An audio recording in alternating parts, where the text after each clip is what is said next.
Well, Mother's Day is the busiest time of the year for the local flower industry, and more than 60 growers and wholesalers have been working overnight at the National Flower Centre at Melbourne Market. Reporter Nicholas Hines is there. Nick, how's it looking and how's it smelling? I mean, take a look, Bridget. There's just so many flowers here in what is otherwise a very large and grey warehouse, but pops of colours from the millions and millions of bunches of flowers that are moving through this warehouse overnight, heading out to florists and wholesalers. And today is the busiest day of the year. 3 million bunches of flowers coming through here this week, ahead of Mother's Day this weekend. It's flowers that have come from overseas, but also flowers grown here domestically as well. Victoria, the biggest market for locally grown flowers. 60% of domestic flowers are grown right here in Victoria. One of those growers is Cheryl Roehrich from the Dakota Flower Company with a farm out in Trentham. Now, I hate to make you go on national TV when you've already had a very long day. What's your day looked like so far? We started at 7:30 last night. We're starting to pack up now, so hopefully we should be finished by 10.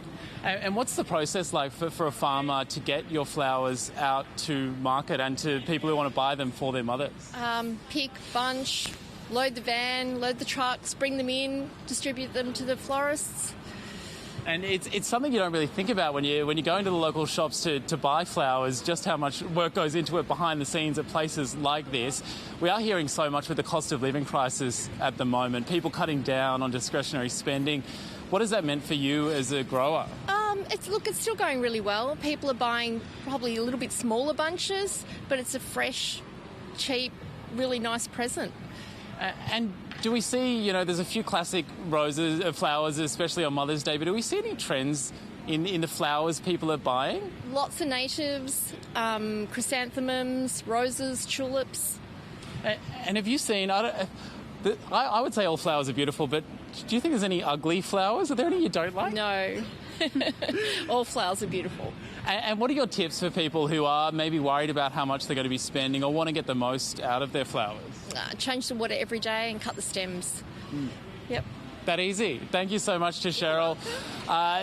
12-hour days here, but the pack-up is well and truly underway, but that means flowers will be out in the shops ahead of Mother's Day, which is this weekend. Don't forget to buy something for Mum. Oh, Nicholas, you look very good, surrounded by beautiful bunches of flowers there. Thanks so much.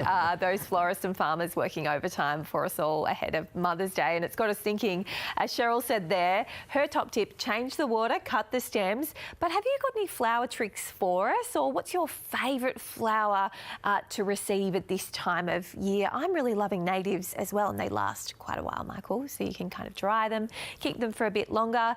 We'd love to hear your tips. What do you do? What special hacks have you got for keeping your flowers fresh? I'm so bad that I managed to kill artificial flowers. Don't ask That's Michael just me, though. Don't ask flower me. tips. Love to hear your tips. Send them in emails, and if you're texting us on the text number there, please put your name there and we'll get you as many tips as we can. Well,